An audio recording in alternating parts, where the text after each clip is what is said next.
James Lacey here from Sweet Science of Fighting. Today I have for you another breakdown. Today reacting to Israel Adesanya's strength and conditioning training preparing for UFC 281. If you actually want to learn a little more about this too, we actually covered it recently on the latest Sweet Science of Fighting podcast. All the podcasts are on a different channel now. If you just search Sweet Science of Fighting podcast, it should come up. It's a purpley bluish logo for that one. But let's dive straight into this and see what's going on. Turn that one down. All right. Let's see what we got going on here. So first we have... so I covered this recently actually around the old... I mean, it's not ladders, but it's hoops acting as ladders and going through them and talking about how they're not very useful generally for training, but we'll continue on. So we have some single leg, multi-directional plyometric jump variations here. And I'm going to assume this entire session is in order. I'm going to assume that it's within fight camp as well. So yeah, a lot of assumptions go into what I'm going to say here. So bear that in mind. But there's some multi-directional single leg plyometrics. Really like this, and I like where it is placed during the session. Obviously, you can place these either near the beginning, which I really like, which is going from a fast to slow model, or you could complex this with your heavier strength training. So if he's doing some kind of heavy lower body movement, you could do that and then pair that with this if you're looking to save more time or have some kind of potentiation effect. So I really like this so far. The multi-directional aspect is nice. A lot of people get stuck in just this up and down, jumping up and down, or maybe just going forward and back, and you very rarely go side to side and have different angles. So this is a good little addition.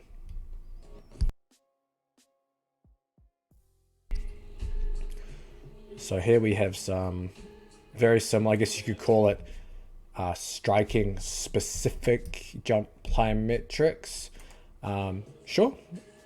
Depending on what's going on in technical training, it could be something to add.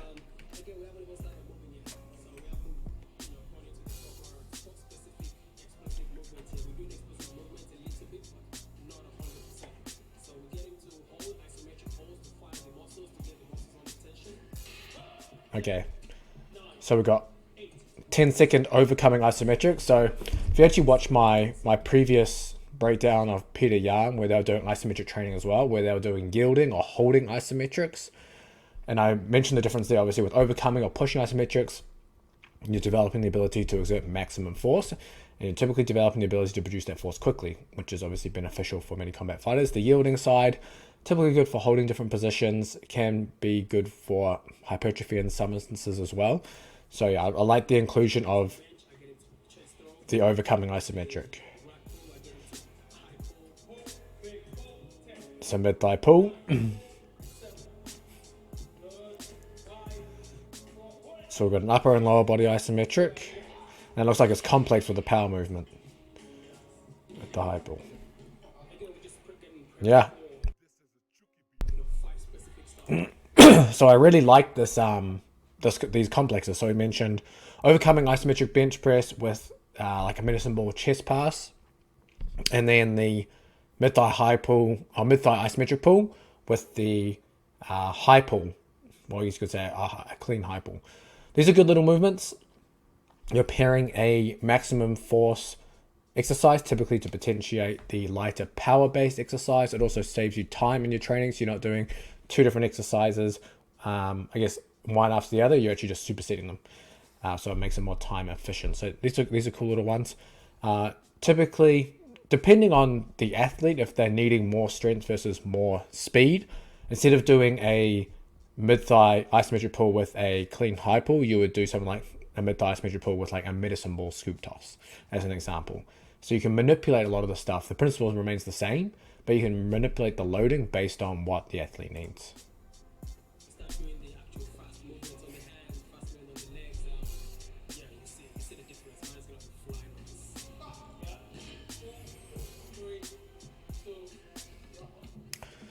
So, a lot of isometric training. And here, what's nice about this as well, it's typically addressing, you could say, some of Adesanya's weaknesses in MMA. We can't say weaknesses, but in quotations, weaknesses. So, obviously, he is predominantly a striker, whereas grappling tends to be something that he does less in the cage. So, developing these abilities isometrically can potentially help improve some of that, I guess, some of his grappling game, not in terms of technically, but at least in terms of his ability to exert and display some of that strength in the cage when grappling. So this is a nice little superset too. Towel holds with isometric medicine ball squeezes. Now we've got some more yielding based isometrics. Let's see what else we got. Some ballistic ab hip flexors. And some more abs going on here. Say some endurance based core work. Nothing wrong with that. Weighted planks. Not a huge fan of the plank, but it can be used for sure.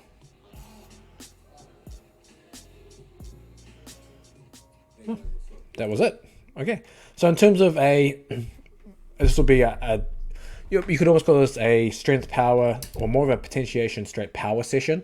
So where I'd see this being used, if you are short on time and you have to train directly before technical session, a session like this would be perfect because the isometrics that you're doing here don't leave a lot of residual fatigue going into a training session. Then the power movements are relatively light anyway and low volume.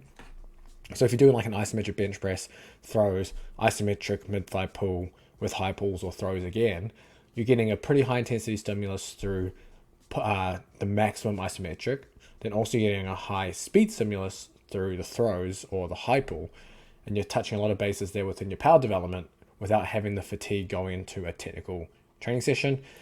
This can also be good near the later end of a training or say a fight camp as you get closer to a fight. Again, you're not, if your body weight is coming down, you're taking in potentially less calories during those times, you're doing a lot more technical training.